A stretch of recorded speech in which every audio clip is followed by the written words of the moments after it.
Hey there, music creators, and welcome to another Audio Mastering Explainer. Today, we're going to talk about why audio processing is not mastering and why knowing what you're listening for, quality control is, well, it's everything.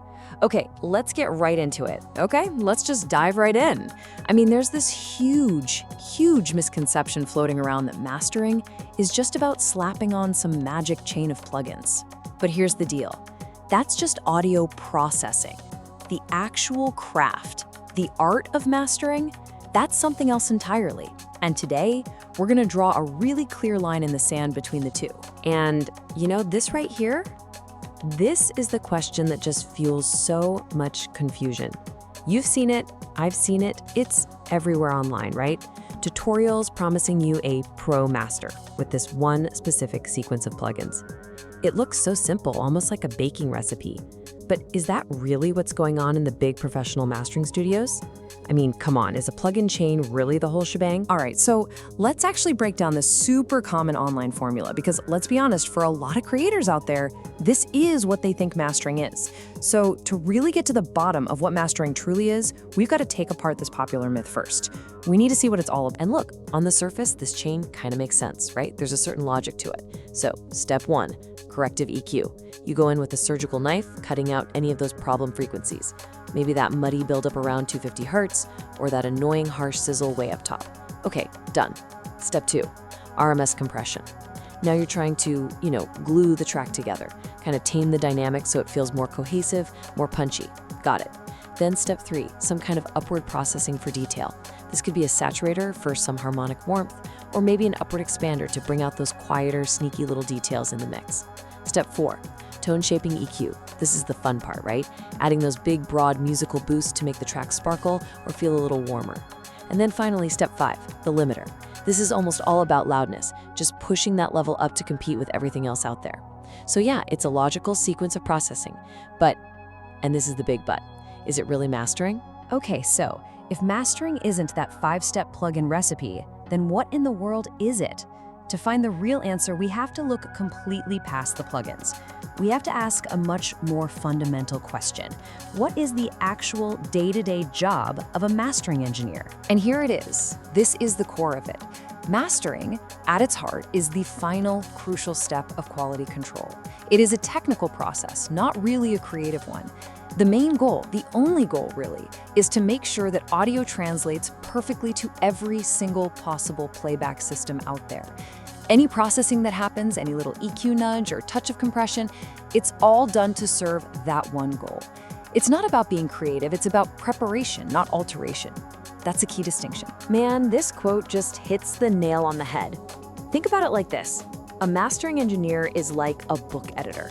Now, an editor, they don't rewrite the author's story, do they? No way. They fix the typos, they correct the grammar, they adjust the formatting, all so the author's vision is presented to the reader as clearly and professionally as possible. A mastering engineer, they do the exact same thing for a mix. They're just making sure that the artist's and the mix engineer's vision is presented to the listener correctly, no matter if they're hearing it on a phone or a massive sound system. And you know what? A quick look back at history proves this has always been the job. Way back in the early days, mastering was a totally physical gig. You'd have an engineer, probably in a white lab coat, operating a lathe to cut audio from a tape onto a master disc for pressing vinyl records. Their only concern, making sure the groove wasn't too wide or too deep or too fast. It was purely technical. Then boom, the 1950s roll around and tools like EQs and compressors show up. But they weren't there to add vibe or character. Nope. They were there to solve technical problems, like using an EQ to tame some sibilance that could distort the cut, or controlling the bass so the needle didn't literally jump out of the groove. The purpose was always to serve the final playback medium. And today, the fundamental job is exactly the same. The medium just isn't a vinyl disc anymore. Now it's thousands of different digital systems, your phone, your laptop, your earbuds, your car, those giant club PAs. But the job? It's still quality control. Okay, and this brings us to what might be the single most important point of this entire explainer.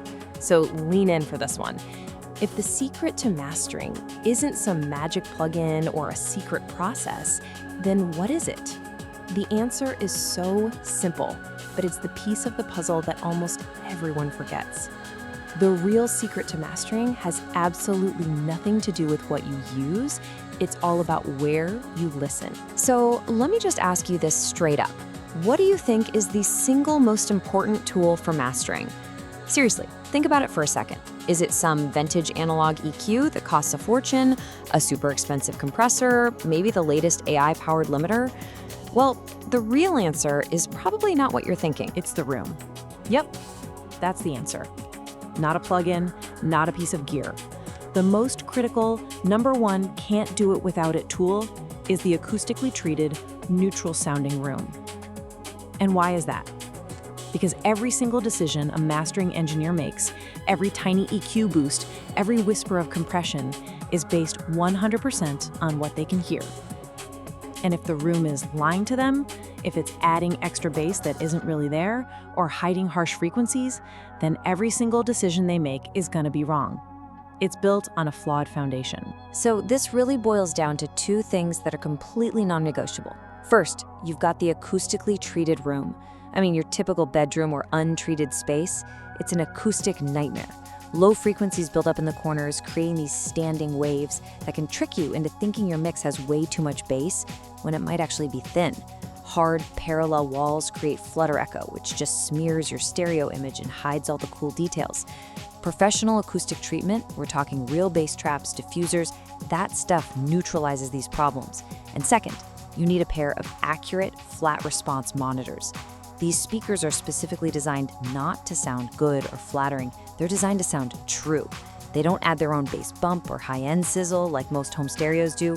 So you combine that neutral room with those true speakers, and suddenly you have a reliable, trustworthy reference point. Without those two things, you are flying completely blind, period. Because at the end of the day, this is the whole point. The ultimate goal is translation. A great master has to sound correct. Not just good, but correct on every system. We're talking earbuds, your car stereo, your laptop speakers, and a super high-end audiophile setup. That is the single hardest challenge in all of audio production. And the only way you have a prayer of achieving it is by making your decisions from a perfectly neutral starting point.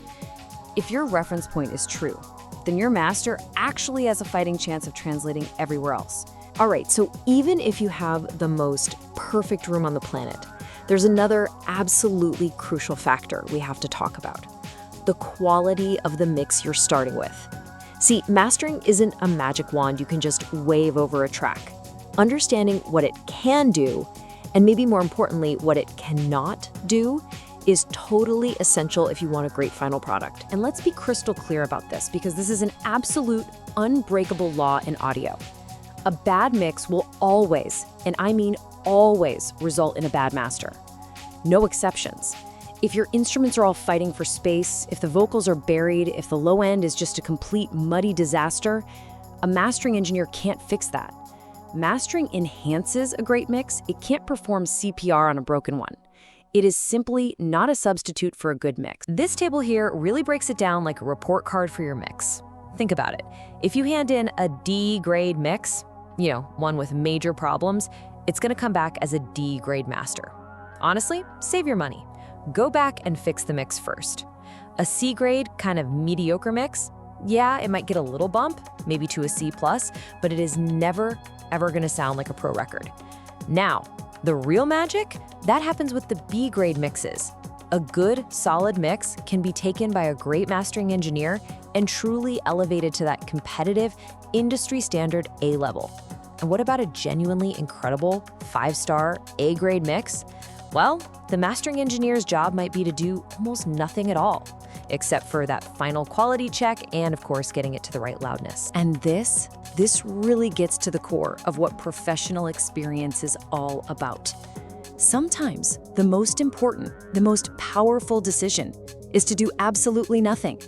But knowing when to leave a great mix alone, that requires an incredible amount of confidence. Confidence that can only, and I mean only, come from a listening environment you can trust 100%. In a bad room, you'd be tempted to fix something that isn't even broken. And that level of restraint, that knowledge of when to keep your hands off, that is the true mark of a pro. Okay, so let's pull all this back and make it about you. Can you, the DIY musician, the home studio producer, actually master your own music effectively? Well, based on everything we've just talked about, we can put together a pretty simple reality check to help you answer that question for yourself, honestly. Really, it all boils down to just three things. Three absolute minimum requirements. And I'm not kidding. These aren't suggestions or nice to haves. These are the three conditions you absolutely must meet to have any real shot at successfully mastering your own music. So here they are. Number 1, a digital audio workstation or a DAW. That's the easy one, right? Most of us already have one. But numbers 2 and 3, these are the real gatekeepers. Number 2, a pair of genuinely accurate flat response monitors. And that is a serious investment. And then number 3, an acoustically conditioned room. This is an even bigger, more complex, and frankly more expensive challenge. And we're not just talking about sticking a few pieces of foam on the walls here. We're talking about dedicated bass trapping, strategic absorption, and diffusion to create a truly neutral listening space. Without those last two things, your DAW is pretty much useless for mastering. And this is the final and maybe the most important question you have to ask yourself. When you're sitting in your untreated room, listening on speakers that aren't truly accurate, and you start tweaking that EQ or compressor, what are your decisions actually based on? Are you really improving the music? Or are you just fighting against the acoustic problems and the frequency lies that your own room is telling you? Because without that reliable, trustworthy reference, you're just guessing.